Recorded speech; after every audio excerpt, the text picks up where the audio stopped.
Okay, this is what I wanted to get to. I predicted the exact outcome of the Treaty Principles Bill submissions process 2 months ago in one of my videos. Now the results are out.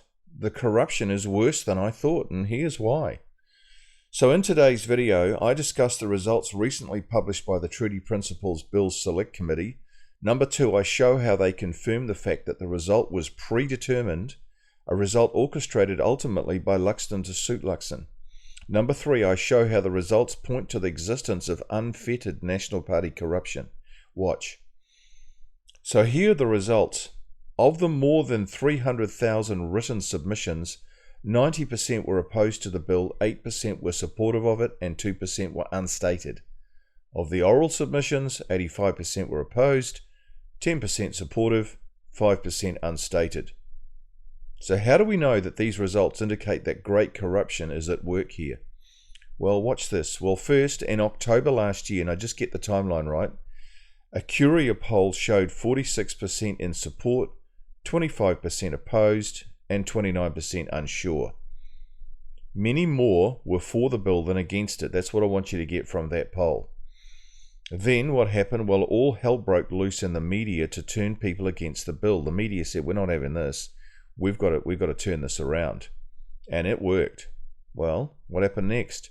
Not surprisingly, 2 months later, on December the 10th, 2024, a One News Varian poll found 36% in opposition to the bill, with 23% supporting it.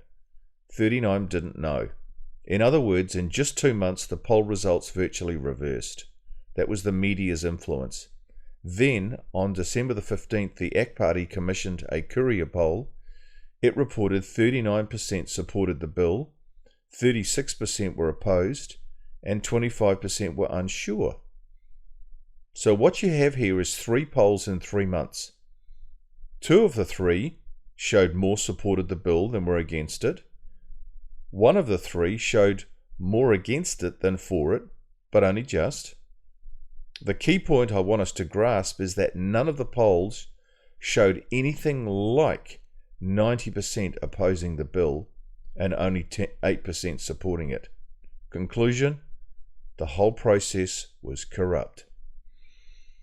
More corruption has just come to light. What do I mean? Well, the committee, headed by National MP James Meagher, decided to put all of Hobson's pledged unique and individually written submissions into the same bucket. This meant that while over 20,000 submitters took the time to engage using a submission tool, consider the arguments, and write their thoughts, the committee treated all of these as just one submission. Can you believe that happened? It did. It looks like they just used this to help inflate the number who opposed the bill. They counted all of the submissions collected by the ACT Party as one submission too, see? So 2 of them got slam dunked. Hobson's Pledge pointed out that their submission tool wasn't just 20,000 plus photocopies of the same thing. Most of their supporters made edits to their submissions. Yet, Maori health organisation Hapai Te Haora delivered more than 10,000 template Treaty Principles Bill submissions to Parliament in person and another 10,000 online. All were counted as individual submissions. Now what is that? Well, this is corruption. There's no other word for it. That's what it is. Total corruption. So I would make 2 points here. First point, if those crowing victory, victory are so cocky and sure the public don't want David Seymour's bill, that's what they're saying, why are they dead against a referendum? This is a huge red flag. What are they afraid of? What they are really saying is, we know the Select Committee process was a giant scam. A referendum will reveal that to the public. We know the majority of New Zealanders don't support the bill.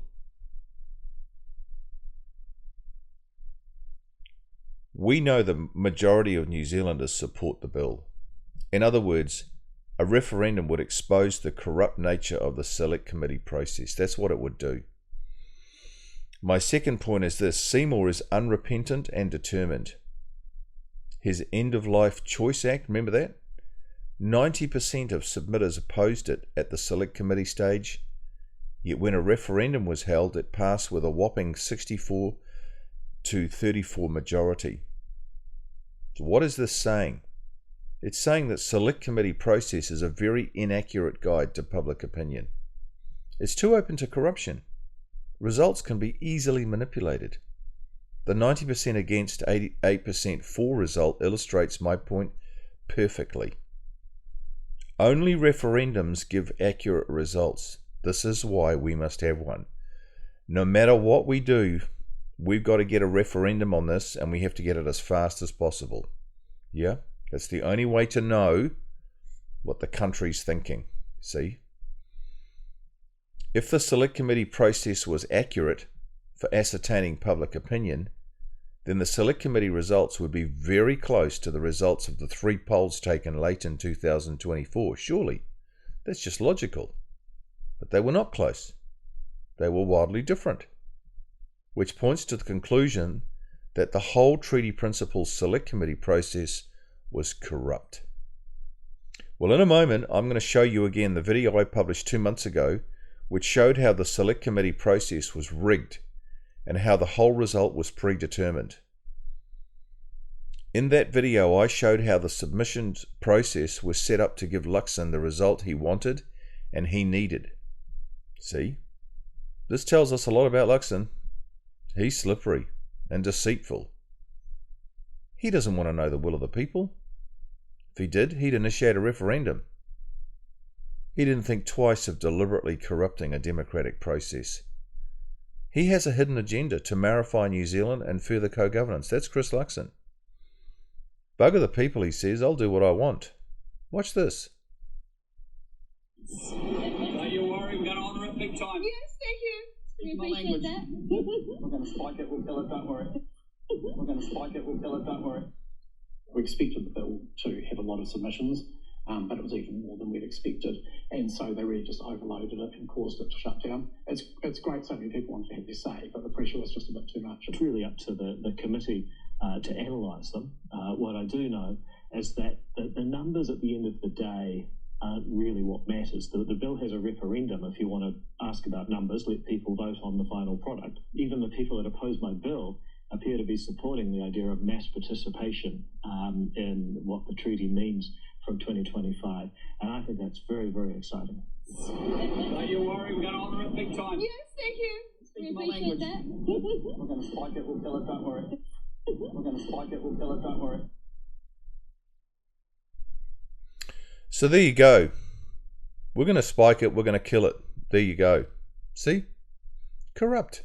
Absolutely. But here's the thing. Before this footage emerged of Luxon saying he was going to spike the bill, I published a video 2 months ago which showed just how Luxon was going to spike the bill. In other words, I showed how the National Party under Luxon had rigged the Select Committee process to get the result they wanted. So watch this. Now, I'm showing you this so you can see the inner workings of the National Party and what they're up to, and how they're really not interested in doing the will of the people. Watch this. It's pretty revealing.